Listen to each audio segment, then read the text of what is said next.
Skill-based matchmaking has been one of the most popular topics in Call of Duty history. Some people love it, but a lot of people hate it. There's always been some form of skill-based matchmaking in Call of Duty, but in 2019 with the launch of Modern Warfare, it was cranked to the absolute max. But the SBMM secrets have just been exposed. The actual dev who wrote the algorithm for skill-based matchmaking was just interviewed. Here's what he had to say. Today, Insider Gaming posted their interview with Charlie Olson, who is a former Call of Duty developer that wrote the MMR algorithm for Call of Duty Online back in 2015, and then it made its way into the mainline CODs with Infinite Warfare in 2016, and they've been using essentially that same algorithm since then. But this whole interview is focused around skill-based matchmaking, and one of the first things that came up in the interview here is the white paper that Activision released sometime last year in Modern Warfare 3's life cycle, talking about how they handle skill. And Olson confirmed that the white paper is accurate, although I still push back against the whole ping is king statement. But I think that one comes more down to how you interpret the phrase. Yeah, that's absolute bullshit. Ping is king. I can't be the only one who just gets non-stop packet loss every time I play Black Ops 6. It's gotten a little bit better with Season 2 Reloaded, but my god, ping is king. My fucking ass. The next key thing that he pointed out here is that live service games need SBMM, and SBMM needs MMR. Obviously on that second. No, they don't. Not in casual lobbies. They don't need it. And he said both are needed to ensure long-term sustainability and player engagement. But he said that doesn't mean everyone should just shut up and like SBMM. I really strongly dislike the current implementation of matchmaking that Call of Duty uses, but in saying that, I do think some amount of skill-based matchmaking is necessary, especially if you want the player base to thrive and grow over time.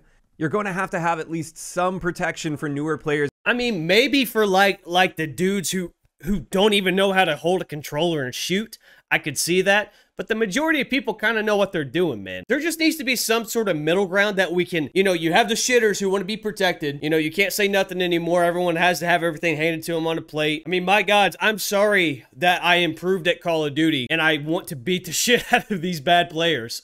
My bad, man. It's not like it's every game either. It's the randomness that, like, sometimes you get good lobbies, sometimes you get bad lobbies. There is going to have to be some separation so that they're not consistently playing against 20-year veterans of the franchise. And this has always been my stance. Some amount of SBMM is a good thing, and I would say arguably necessary. And I mean, Call of Duty has been using some amount of skill-based matchmaking for a very, very long time. Long before this became the massive topic that...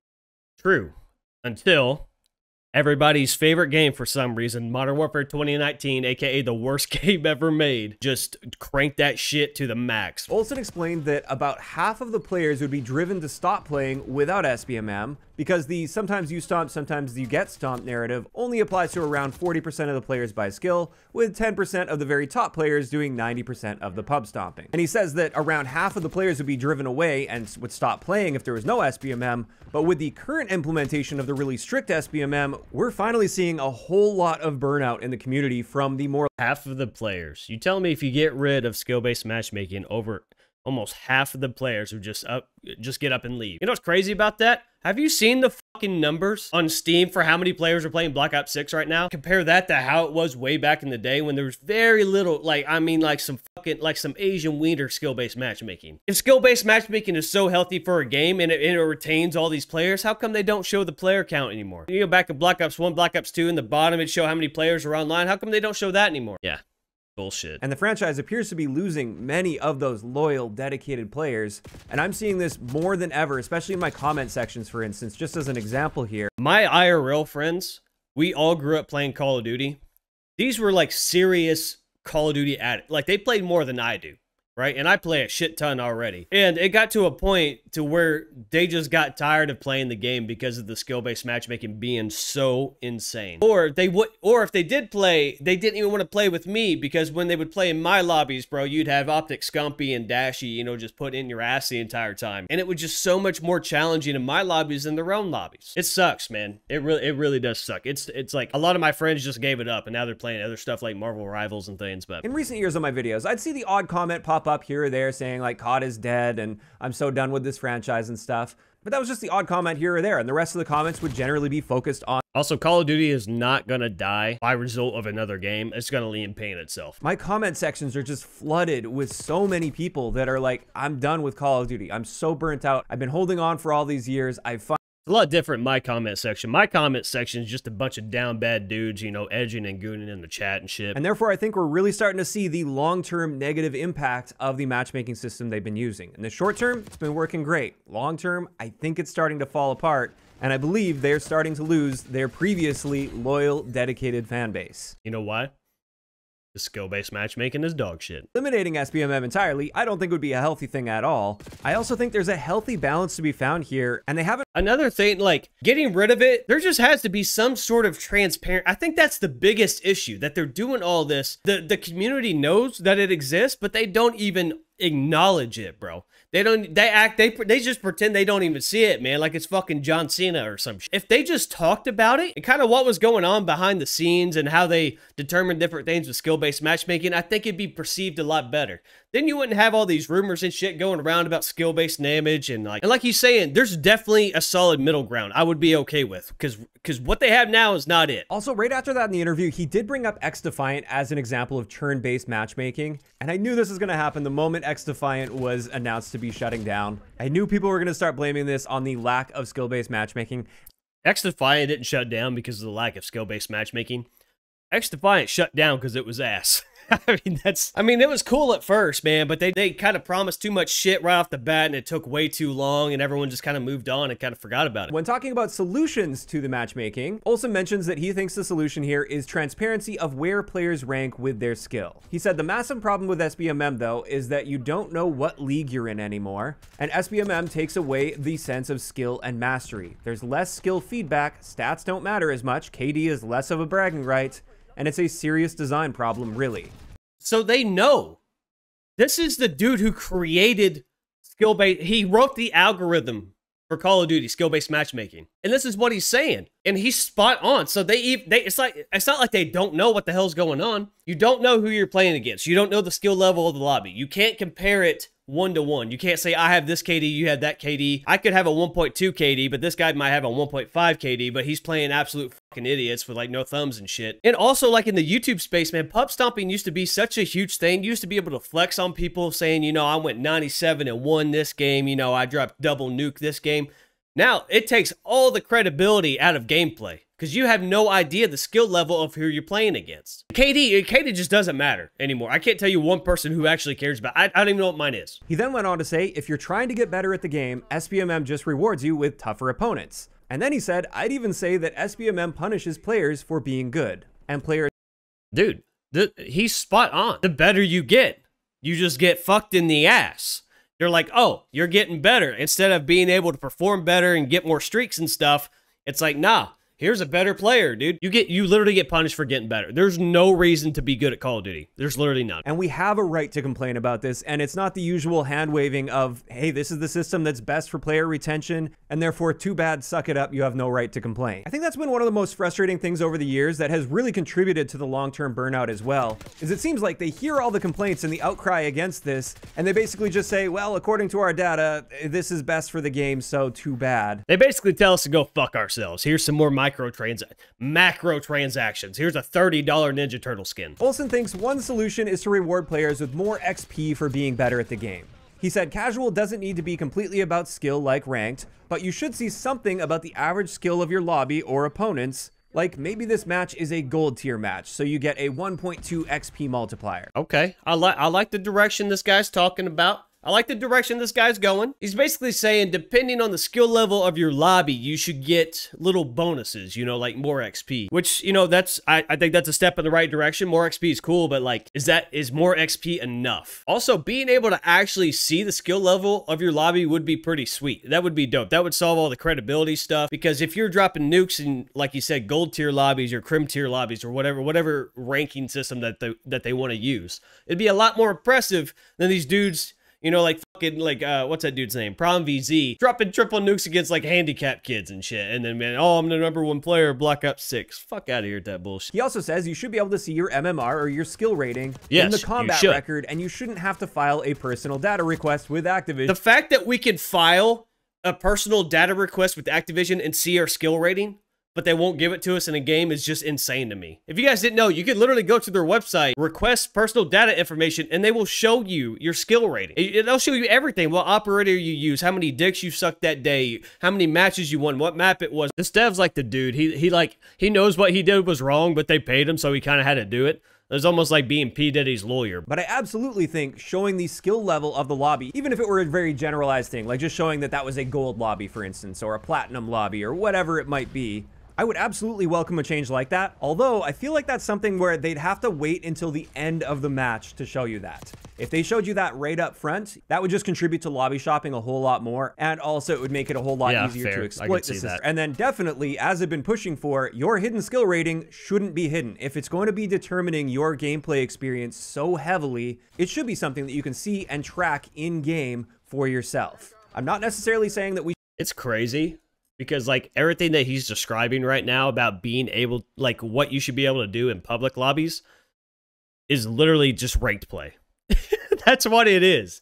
You get to see that. You get to see the skill level of the lobby. You get to see your SR rating, how much you lose, how much you gain, where you're at, what bracket you're in. You can see it's literally ranked play. You know, what's really the point at that point? Now, I know what many of you are thinking, and I'm thinking this myself. Whenever something like this comes up, the question always arises, isn't that what ranked play is for if you want to track your improvement over time and see where you stand relative to the lobby and all of that stuff? If they're going to keep that matchmaking system around, at the very least, they should be more transparent about that.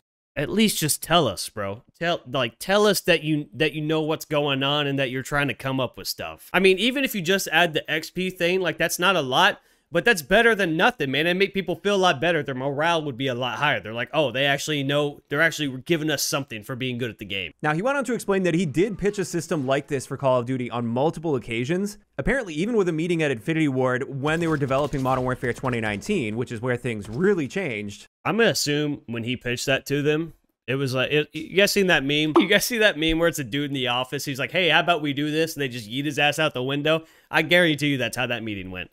He told them that, and they're like, nah, we're good. However, he did mention that there's a lack of bandwidth within the studios to consider new ideas outside of the lead studio, and therefore the idea just never caught on. He also said the other reason he thinks if you're not, I guarantee you, if you're not proposing like a new bundle idea or new cosmetic or something, dude, they just don't care. Didn't catch on is that most designers just don't know much about how MMR works, and therefore they aren't comfortable using it as a component for design. They're paying them to make models of fucking Snoop Dogg and Nicki Minaj and Leonardo and shit. He talked a little bit more about how MMR, or your skill rating, works, and that is your MMR or skill rating is going to be more volatile in the mid-range, which is another issue that could be addressed. He said that COD players that have requested their data will likely be seeing that volatility, with their skill rating bouncing around without a clear indicator as to why it's bouncing around so much. And he just goes on to say that's why we should be able to see and have some more transparency surrounding the system. Yep, you just kind of get diddied a few times and they're like, oh yeah, here's a bot lobby for you. You do really well, and then you go back to the diddies. He also points out that this lack of transparency is what's leading to a lot of conspiracy theories flooding the internet. And unfortunately, he didn't specify which conspiracies he's talking about here, but I suspect it's things like skill-based damage, for instance. Yeah. Now, moving on to the next section here, he says, contrary to what many players believe, you really don't have to try your hardest every match. If you go off meta, your MMR will adapt after a few bad games, and matches will get easier. I mean, yeah, you don't have to try every game. But so let's say it's going up your skill rating, right? The moment that you go off meta, as Olsen's saying, or you try a different class setup, dude, you literally cannot compete. If you guys haven't watched my skill-based matchmaking videos, it's where I take the worst class setup and try to use it in these god lobbies. If you want to be entertained, I recommend going and watching them, but like, you're just screwed. You just have to get for like you said, several matches in a row, and then it starts to balance like, oh, okay, he's not doing that good.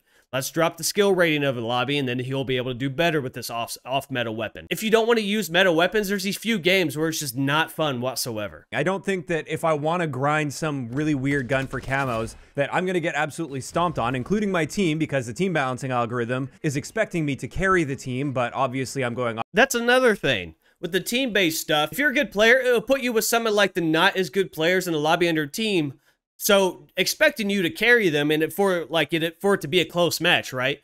But if you're not using the Ames or the Jackal anymore and you want to use like the Goblin or some piece of shit weapon, you just get destroyed. I have to spend 20 to 30 minutes getting stomped on like that before the algorithm adjusts, so then I can now get the games where I can reasonably grind that really bad weapon. And then once I'm done that, I'm getting kicked right back up into those hard lobbies again. You know what it feels like, bro? It literally feels like you're gambling. It's like I mean, it's not gambling, but like a crane, like a claw. What the fuck are those things called? The claw machines? You know, like they're set to every so often, they'll grip it. They'll gorilla grip that shit, right? And let somebody win. It purposely will not grab the stuffed animal. And then eventually it's like, oh, no one's won in a while. Here you go. And it lets you win and you get that dopamine to keep you playing. He also pointed out that COD's SBMM does get mistaken for engagement optimized matchmaking system, but it's really just because the MMR is highly responsive and volatile. And I'm not talking about things like real-time nerfing of players in matches. I more so bought into the fact that it felt like the system was determining my highs and lows throughout a gaming session to try to target the perfect. There's no such thing as like real-time nerfing. It's not like they just, like skill-based damage and shit. That's the biggest load of bullshit I've ever heard. It's typically just because the servers suck. Remember ping is king, right? Yeah. Level of engagement. So it would purposely give me some hard matches and make me lose for a few games, but then it would adjust and give me a few wins, and that's designed to keep you hooked, kind of like a slot machine does, where it's trying to optimize and make sure that it's extracting as much money as possible from you, while ensuring that it gives you just enough to keep you sticking around. And that's another big issue I have with the volatility of this system, is there's no consistency long term, especially when you combine it with the fact that we have forced disbanding lobbies. So when we find a good lobby where everything feels great, we can't just stick with that long term over an entire game. Even that would be a benefit, just keeping the lobbies, because if you happen to get into a good lobby, you know, you get diddied for a while and all of a sudden you get dropped down the skill bracket and you get a really good lobby, right? What if you want to stay in that lobby and keep playing? If the other players are pissed off or they don't want to play in that lobby, they can just leave. They don't have to stay in there. There's nothing forcing them to stay in that lobby.